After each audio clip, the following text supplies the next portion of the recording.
Yes, the third vaccination drive is opening out from the 1st of May. Immediately, we are getting information from the Maharashtra government where the cabinet has decided to provide free vaccination to 5.71 crore people in the age group of 18 to 44. The state will need 12 crore doses, which will cost 6,500 crore rupees. Mayuresh is bringing us this information. Yes, Mayuresh, take us through the details, please.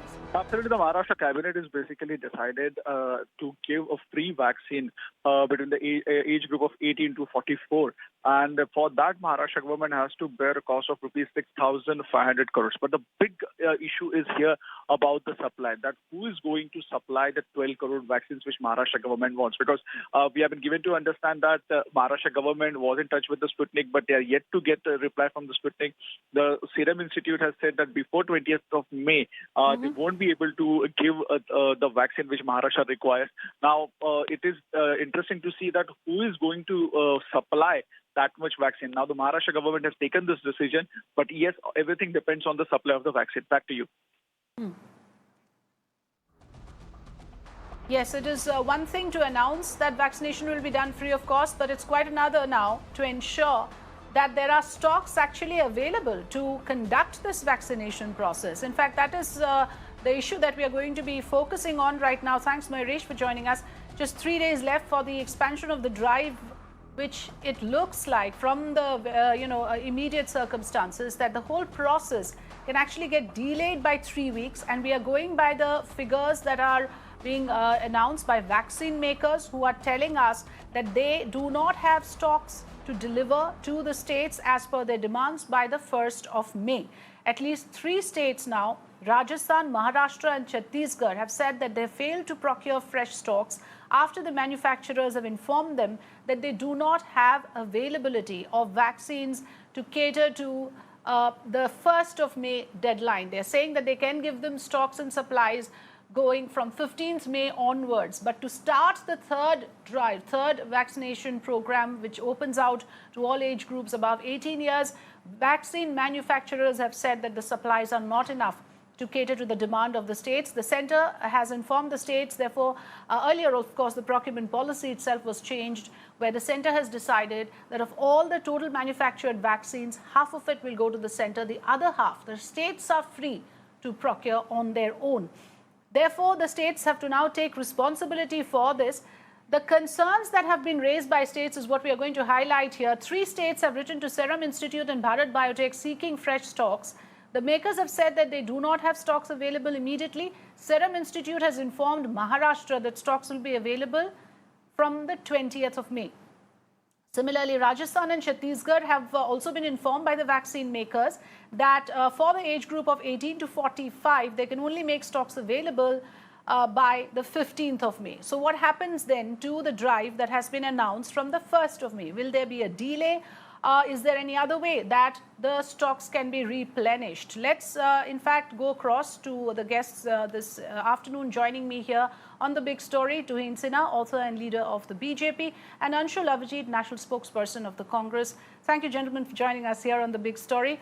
I want to begin by asking you, Tuhin, that, any rough calculation, it's apparent to anyone right now that if you go by the stocks that are available to vaccinate for the second dose of the earlier age group, there is just about enough to vaccinate them. So where will the stocks now be? How will the stocks be made available for the new age group? That leads me to the question that once again, are we looking at these kind of announcements being made without any ground level preparation, without any calculation of whether it will even be possible for the states to do this? Simply shifting the responsibility and saying, let the states now take care of this, doesn't help anyone, Tuhin.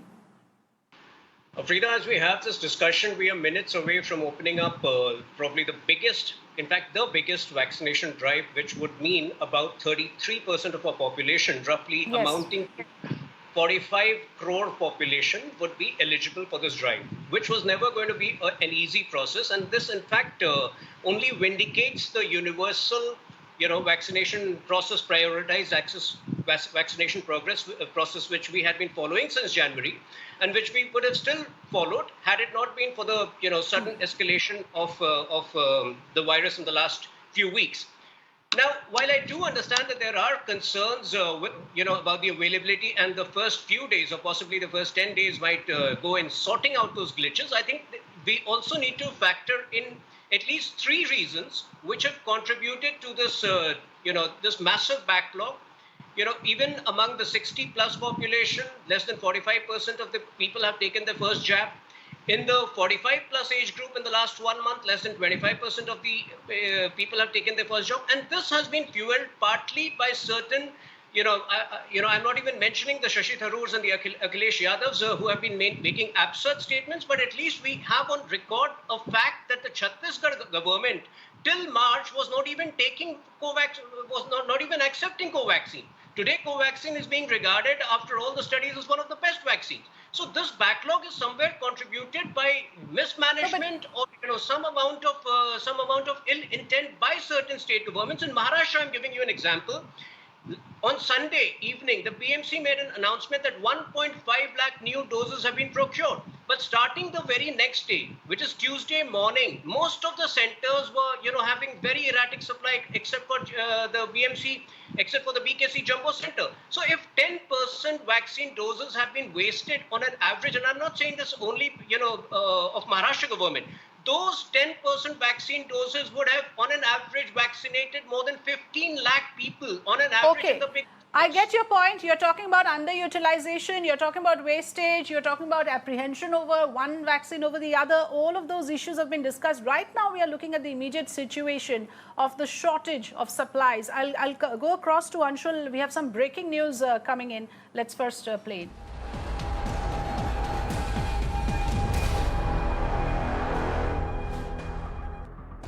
News just coming in that the Election Commission has issued guidelines for the counting day, where the nodal officer is to ensure that the norms are complied with. One nodal officer will be there at each counting center. Compliance certificate by the health authority is made mandatory. Test report is a must for candidates at the counting centers. And the EC also says no public gatherings will be allowed outside the counting center. So these are strong guidelines now issued by the Election Commission. Ayushman, over to you for the details, please. Formulated the guidelines for the counting that is going to take place. We already know that the Commission has said that there will be no victory celebrations taking place and no gatherings should be there outside the counting place also. And they have said that they won't be allowed inside the Sunday without negative, or if they don't have two vaccine shots, the report should be the previous 48 hours, and if they have it, only then they will be allowed. Otherwise, it will not be possible for any of the candidate or their agent to go inside the counting center, and the district authorities will ensure that this takes place. Now, at a time when the cases are surging, this will further add to the problems currently, because the Commission has now said given at least about 2 days. On Sunday, the counting is there. So the Commission makes it clear that if you don't have two vaccine shots, or you don't have the negative RT-PCR certificate, you are not going to go inside the counting centers. Okay, all right. So these in fact, this is extremely critical at a time like this. The EC finally is taking strong note of the fact that on the counting day at least, there should be no public gatherings, and people who are safe, who have vaccinated, only they should come into these counting centers. Strong guidelines issued by the Election Commission. Thanks, Ayushman, for joining us. Okay, let's go back to the discussion that we were having. Anshul, I'm coming to you now. You heard what Tuhin Sinha had to say. He's talking about underutilization. He's talking about mismanagement. And he's saying that the center cannot be blamed for the inept handling of the vaccination process. Who else is to be blamed, Frida? Just tell me that the entire vaccination or the vaccine shortage is an extraordinary, is a huge indictment of the failure of the central government, no one else. Because all this while they were supposed to place the orders, they didn't do it. They were busy in the elections in Bengal. In fact, as we now infamously know, the Prime Minister was busy praising the crowds. There was no interest, there was no commitment, there was no sincerity into improving our vaccination system, into the vaccination drive, showing some kind of alacrity. In fact, now we know that the most potent weapon against this menace that has engulfed us is the vaccine. It's not wearing triple layers of mask, because how many layers of mask will you keep putting on? Next month they'll say that you need another layer. Next month they say you need a distance of Yes. about, I don't know, 1 kilometer. How long will you keep saying this? Our most potent weapon is this, and we have miserably failed. Now all Right, states are precisely coming why, up. Anshul, I want to ask you, you're saying, you're admitting that this is the most potent weapon. So if the centre has now opened out the vaccination, there was a clamour, a huge demand by all opposition parties that instead of lockdown, why aren't you opening out vaccination? And just when the centre does that, asking the states to take some responsibility as well, it's like a bedlam break loose. Again, there is a problem there as well. This complete mayhem. You first of all abdicated your responsibility into fulfilling this thing, because you were supposed to place the orders. You were actually negotiating with the companies, with the manufacturers for purchasing of the vaccine. The states had nothing to do with it up till now. Suddenly the states have been given the onus of fulfilling this, and they will be given the blame as well. And then you've got a pricing policy of 5 different types. The center has to negotiate with the manufacturing companies. The state has to negotiate with the center, with the manufacturers. The private companies have to negotiate with the manufacturers as well. They're different kind of prices. This complete and absolute mayhem because of this brutal pricing policy. What should have been done and what hasn't been done and what can even be done now is ramp up facility by more capital sort of investment in this. It's not about some sort of extending credit lines to people when there is a cry. I mean, Adar Poonawalla came a month back. It took the government at least 2 weeks to react to what he was saying, that listen, I'm facing a shortage. And the health minister, by the way, a couple of weeks back, and including the prime minister, admitted as such that there was a shortage of vaccines and there needed to be a prioritization. I mean, does the prime minister have to come up and say this as a critical time like this? My friend Tuhin said that, we have the fastest, vaccination program. I mean, we keep patting ourselves on the back. That's what the prime minister does every single time. Only we're looking at absolute numbers. The percentage of people, Frida, who got vaccinated is a little over 10% at the moment. And considering we're a population of 130 crores, I mean, it's just a fraction. Here we are seething with anger. Not only do you have a shortfall of drugs, of oxygen, and now vaccines as well. I mean, it's doom all over, all around. Let's put things in perspective for our viewers. What is happening, viewers, in terms of the vaccine procurement policy is that there is a change now for the third drive. Out of the total vaccines manufactured, half the stock will be procured by the center. That stock is going to the states only. It's not going anywhere else. That stock is meant for the states, and though that will be for the 45 plus age group, for the second dose, those who are due, and for those with comorbidities. The rest of the stock, the rest half of the stock that the manufacturers will produce will have to be procured by the states directly. In a way, it sounds fair, but Tuhin, let's not forget this differential pricing, which Anshul also raised, is an issue. Isn't it true that states with higher financial prowess will get larger stocks? Maharashtra already has said that we are going to do global tender and we don't want to depend on the center. What happens to your state of Jharkhand? What happens to poorer states like Chhattisgarh? This is again center failing to do an equitable distribution of vaccine. Everybody is in it together. Everybody is equally impacted.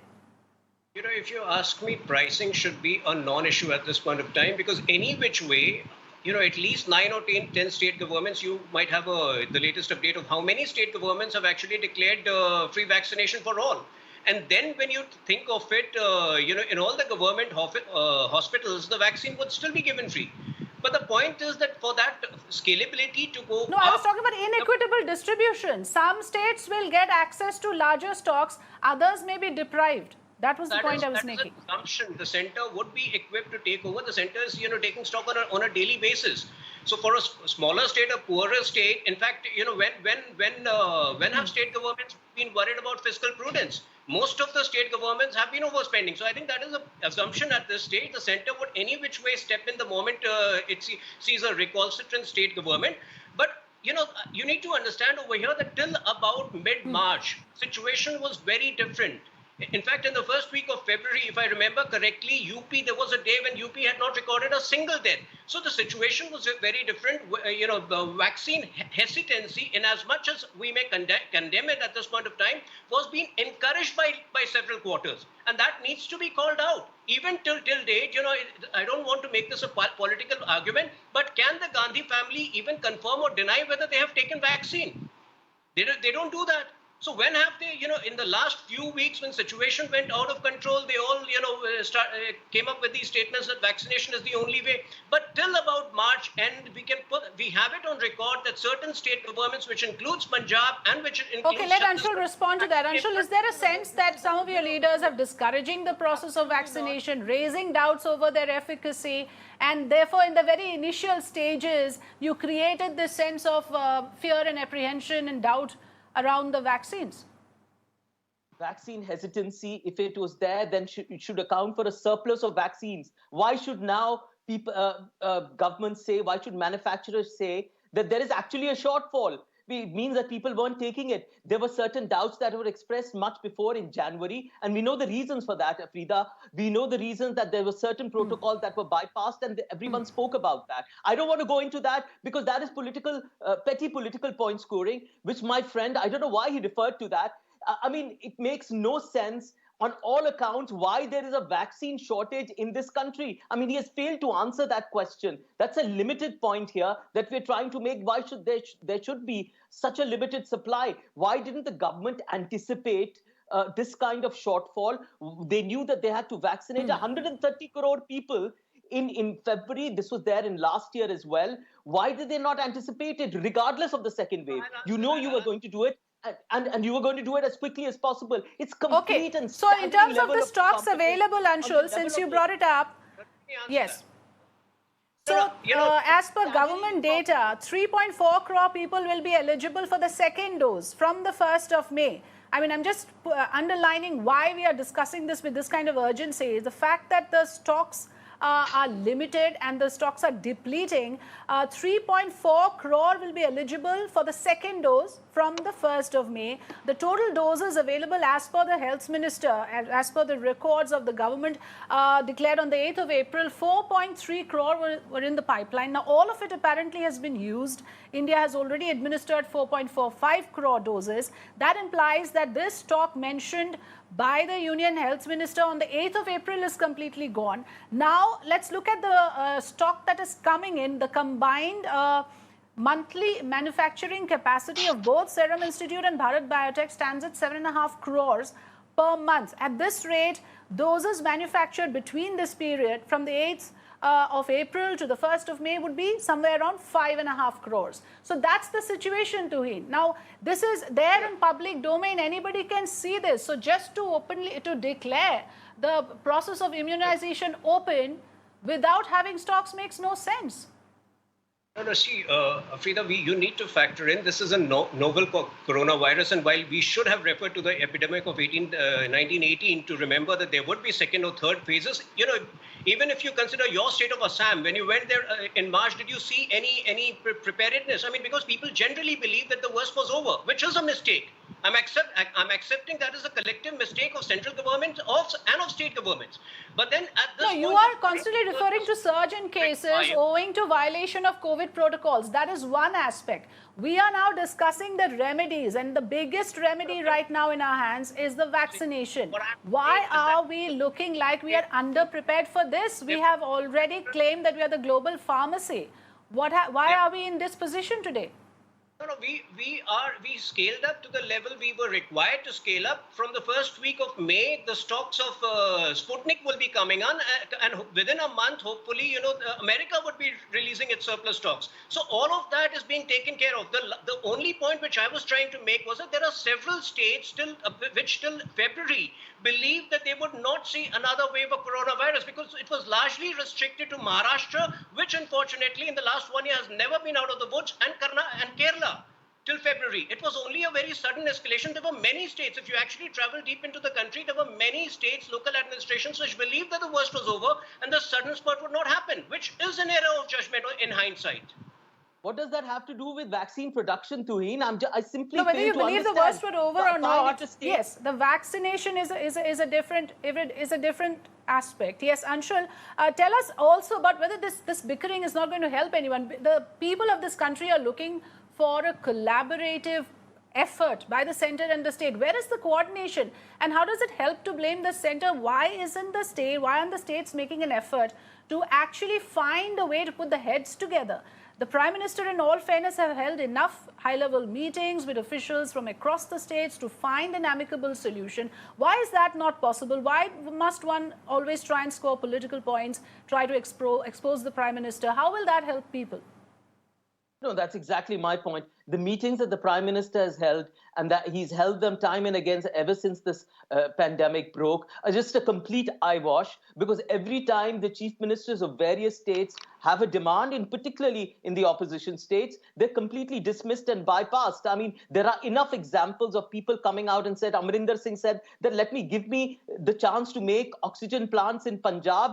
I did it last year. They still haven't given me the clearance. I mean, we know the sheer incompetence and the arrogance of the central government in dealing with the states. This is a mere formality. We shouldn't go by this kind of negotiation. And the other way that they deal with it is through a number of tweets. I mean, the Honorable Union Health Minister started this kind of political bickering by accusing states of not managing COVID properly, as if the onus was entirely on them. This was again done last year as far as the trains were concerned to ferry the migrant laborer home. I mean, this was done by my Piyush Goyal last year. I mean, I don't want to go into the history. There are enough documented evidence of this kind of point scoring by the central government, while it completely lacks in giving enough orders to make vaccines. And here we are staring at doom. I do not understand your most potent weapon. In Chhattisgarh, they've been promised to give vaccines not earlier than July. Can you believe that? It's just impossible. And I'm not even talking about the non-BJP states. Yes. Let's talk about all states together. I mean, they're all in it together. UP is in a complete mess right now. And my heart goes out to the people of UP and every single state, including Delhi. I mean, I'm not interested in vaccine hesitancy at this point, because that doesn't solve anything. You have to have the vaccines ready for people to be hesitant. You cannot have no vaccines and then people are hesitant. Makes no sense. So all right. Yes, and like you said, Anshul, it's not about BJP or non-BJP states. Of all the states that we are looking at, the states that have already said that they don't have stocks to do the third vaccination drive are Bihar, Jharkhand, Punjab, Haryana, Chhattisgarh, West Bengal, Rajasthan, Gujarat, Telangana, Tamil Nadu, Kerala. These are states who have already said officially that they do not have the stocks to start the vaccination for 18 plus age group from the 1st of May. The registration is supposed to begin from 4 p.m. in about half an hour from now, but we'll have to wait and see what these states will now do to get the stocks in order, or whether they'll announce a delayed date. All of that remains to be seen. Thank you so much, Anshul Avijit and Tuhin Sinha, for joining us this afternoon in this discussion.